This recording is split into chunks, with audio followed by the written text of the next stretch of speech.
Class room of elite அனிமியில் Ayanokoji தன்னோட skills அப்புறம் டேலண்ட் ரெண்டையுமே மறைச்சி ஒரு வெயிட்டான ஸ்டூடெண்ட் மாதிரி நடிச்சிட்ருப்பான்.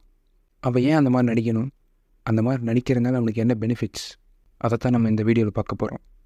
Y Ayanokoji act stupid and benefits of acting stupid. ஆக்சுவலாக கிளாஸ் ரூம் ஆஃப் எலைட் அனிமியில் ஐனோ கோஜி ஒரு நார்மலான ஸ்டூடெண்ட் லைஃப் வாழணும்னு சொல்லி தான் நினைப்பான். அதனால தான் அவன் நார்மல் ஆவரேஜான ஸ்டூடெண்ட் மாதிரி நடிப்பான். அவன் படிக்கிற ஸ்கூல் ஒரு எலைட் ஸ்கூலுங்கிறதுனால அங்கே எல்லாருமே ப்ரில்லியண்ட்டாக இருப்பாங்க. அங்கே நார்மலாக இருக்கிற பீப்புள்ஸ் எல்லாமே ஸ்டூப்பிடாக தெரிவாங்க. ஸோ அந்த ஸ்கூலில் ஐனோ கோஜி ஒரு ஸ்டூப்பிட் மாதிரி நடிச்சிட்ருப்பான். இப்போது நார்மல் லைஃப்பில் நம்ம ஸ்டூப்பிட் மாதிரி நடிக்கிறதுனால என்னென்ன பெனிஃபிட்ஸ்னு சொல்லி நம்ம பார்க்கலாம். First benefit, you are not a threat to any one. Class room of elite அனிமியில் ஐனோ கோஜி கேட்டாக்காவை ஒரு எதிரியாக எந்த ஸ்டூடெண்ட்டுமே பார்க்கவே மாட்டாங்க. அதனால தான் அவனால் அவனோட பிளான்ஸ் எல்லாத்தையும் சீக்ரெட்டாக ஈஸியாக எக்ஸிபிட் பண்ண முடிஞ்சிச்சு. இந்த மாதிரி நம்ம ஸ்டூப்பிடாக ஆக்ட் பண்ணுறதுனால நம்மளை யாருமே ஒரு த்ரெட்டாக பார்க்க மாட்டாங்க. இதை நமக்கு ரியல் லைஃப்பில் எங்கே யூஸ் ஆகும்னா, இப்போ நீங்கள் ஒரு காம்படிஷனில் கலந்துக்கிறீங்கன்னு வச்சுக்கோங்க. அங்கே நீங்கள் ஒரு ஸ்டூப்பிட் மாதிரியே ஃபஸ்ட்லேருந்து ஆக்ட் பண்ணிருந்தீங்கன்னா உங்களை தோக்கடிக்கிறதுக்காக யாருமே சீட் பண்ணுற மாதிரி வேலை எந்த செய்ய மாட்டாங்க. ஏன்னா நீங்களே ஒரு ஸ்டூப்பிட், நீங்கள் எப்படி இந்த காம்படிஷனில் ஜெயிப்பீங்கன்னு சொல்லி உங்களை ஒரு த்ரெட்டாகவே யாரும் பார்க்க மாட்டாங்க. Second benefit, others open up to you easily. இப்போது நீங்கள் ஸ்டூப்பிடாக நடிச்சிங்கன்னா உங்களை எல்லாருமே ஸ்டூப்பிட் நினச்சிட்டு உங்கள்கிட்ட ஜாலியாக பேசுவாங்க. நார்மலாக பீப்புள் அவங்கள விட ஹை லெவலில் இருக்கவங்ககிட்ட பேச தயங்குவாங்க. ஆனால் அவங்கள விட லோ லெவலில் இருக்கவங்ககிட்ட ஈஸியாக பேசுவாங்க. ஸோ நீங்கள் ஸ்டூப்பிடாக ஆக்ட் பண்ணும்போது பீப்புள் உங்கள்கிட்ட ஈஸியாக பேசுவாங்க. அது மட்டும் இல்லாமல் அவங்களோட வீக்கர் சைடு உங்களுக்கு தெரிஞ்சால் கூட அதை இப்போ ஒரு பெரிய விஷயமாகவே நினச்சிக்க மாட்டாங்க. Third benefit, others won't expect much from you. நீங்கள் ஸ்கூல் இல்லாட்டி காலேஜ் படிக்கிறவங்களாக இருந்தீங்கன்னா நீங்கள் ஒரு டாப்பர் அப்படின்னு சொல்லி எல்லாமே நினச்சாங்கன்னா இந்த ஒரு எக்ஸாம்ஸ் டெஸ்ட் வந்தாலும் நீங்கள் அதில் அதிக மார்க் எடுப்பீங்கன்னு சொல்லி தான் எல்லாமே எதிர்பார்ப்பாங்க.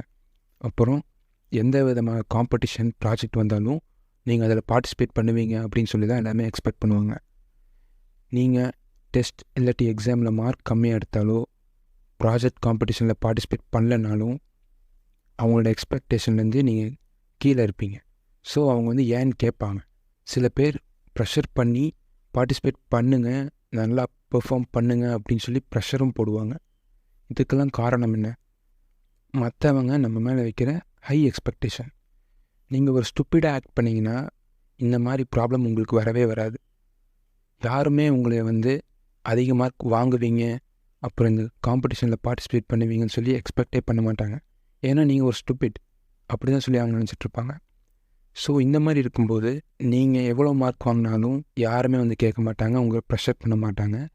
அப்புறம் உங்களுக்கு பிடிச்ச காம்படிஷன், ப்ராஜெக்ட் ஒர்க், எந்த ஒர்க்காக இருந்தாலும் உங்களுக்கு பிடிச்ச விஷயத்தில் நீங்கள் ஈஸியாக பண்ணலாம். மற்றவங்க இதை ஏன் பண்ணுற, இதை ஏன் பண்ண மாட்டேங்கிற அப்படின்னு சொல்லி கேட்கவும் மாட்டாங்க, ப்ரெஷரும் போட மாட்டாங்க.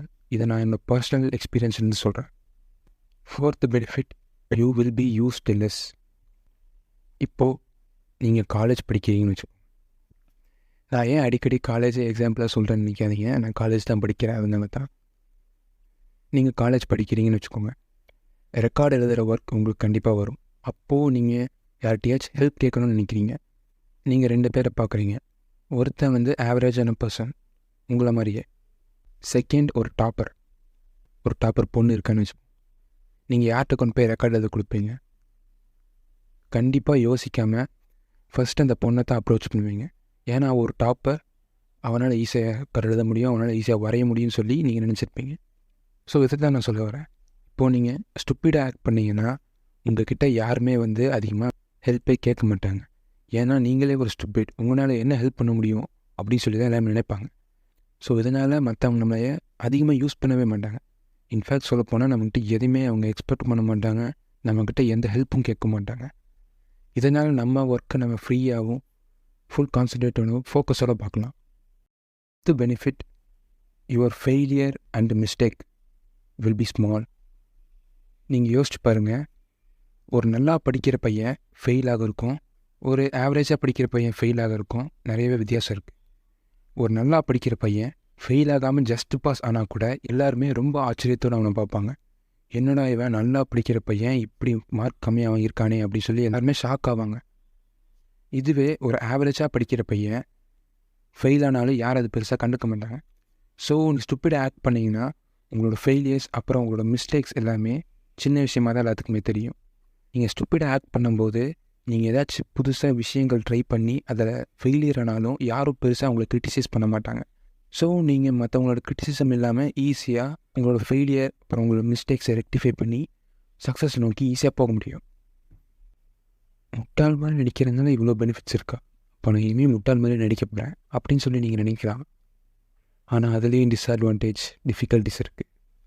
First, it take lot of effort.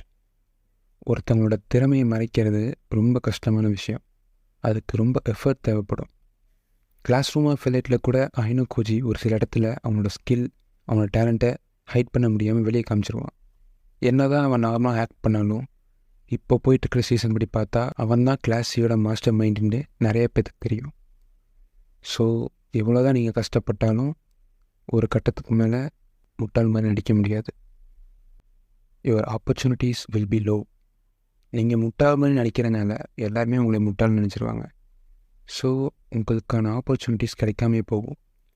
ஏன்னா ஒரு கிளாஸ் இல்லாட்டி ஒரு ஆஃபீஸ் எங்கே இருந்தாலும் ஒரு டாஸ்க் இல்லாட்டி ஒரு காம்படிஷன் அதுக்கு யாரை செலக்ட் பண்ணுவாங்கன்னா நல்லா படிக்கிறவன் டேலண்டட் பர்சனை மட்டும்தான் செலக்ட் பண்ணுவாங்க.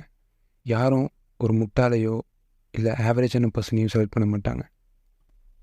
People won't respect you. நீங்களே யோசிச்சு பாருங்கள், உங்கள் கிளாஸில் ஒருத்தர் ரொம்ப முட்டாள்தனமாக இருக்கான், அவனை நீங்கள் மதிப்பீங்களா மதிக்க மாட்டிங்களா? நீங்கள் நல்லவங்களாக இருந்தால் எல்லாத்தையும் ஒரே மாதிரி பார்ப்பீங்க, ஆனால் எல்லாருமே நல்லவங்களாக இருக்க மாட்டாங்க. ஸோ நீங்கள் ஸ்டூப்பிடாக ஆக்ட் பண்ணும்போது ஒரு சில பேர் உங்களை புள்ளி பண்ண சான்ஸ் இருக்குது, உங்களுக்கு ரெஸ்பெக்ட் கொடுக்காமல் போகிற சான்ஸ் இருக்குது. Some people might hate you. சில பேர் ஸ்டூப்பிடாக இருக்கவங்கள பார்த்தாலே வெறுப்பாங்க, அவங்ககிட்ட பேசவே மாட்டாங்க. இது ஒரு டைப். ஒரு சில டைம் நீங்கள் ஸ்டூப்பிடாக நடிக்கிறது ரிவீல் ஆகிடுச்சுன்னா உங்கள் ஃப்ரெண்ட்ஸ் அதை ஜாலியாக எடுத்துப்பாங்களா இல்லை உங்களை ஹேட் பண்ணுவாங்களாங்கிறது யாருக்குமே தெரியாது. ஒரு சில டைம் உங்கள் ஃப்ரெண்ட்ஸ் நீங்கள் நடிச்சிங்கன்னு தெரிஞ்ச உடனே உங்களை வெறுக்க சான்ஸ் இருக்குது. ஸோ ஸ்டூப்பிடாக நடிக்கிறதுனால என்ன பெனிஃபிட்ஸ், என்னென்ன டிஸ்அட்வான்டேஜ் சொல்லி நம்ம பார்த்தோம். இந்த பெனிஃபிட்ஸ்னால தான் ஐனோ கோஜி ஸ்டூப்பிட் மாதிரி நடிச்சிட்டு இருந்திருக்கான். நம்மளும் இந்த மாதிரி ட்ரை பண்ணலாமான்னு கேட்டால் பண்ணலாம். என்ன கேட்டால் எப்போவுமே ஸ்டூப்பிட் மாதிரி நடிக்கிறதுக்கு பதிலாக ஒரு சில சூழ்நிலைகளை மட்டும் நம்ம ஸ்டூப்பிட் மாதிரி ஆக்ட் பண்ணால் போதும். எல்லா நேரமும் நம்ம ஸ்டூப்பிட் மாதிரி நடிச்சிட்டு இருந்தோம்னா நமக்கு தான் அது கஷ்டம். எல்லா நேரமும் ஒரு ஸ்டூப்பிட் மாதிரி நடிக்கிறது ஒரு மாஸ்க் போட்டு சுற்றிட்டு இருக்கிற மாதிரியே இருக்கும், ஒரு பேர்டனாகவே நம்ம மைண்டில் இருந்துகிட்டே இருக்கும். So use the power of stupidity wisely. இந்த வீடியோ முழுசாக பார்த்ததுக்கு தேங்க்ஸ். நெக்ஸ்ட் வீடியோ மீட் பண்ணலாம். பாய்.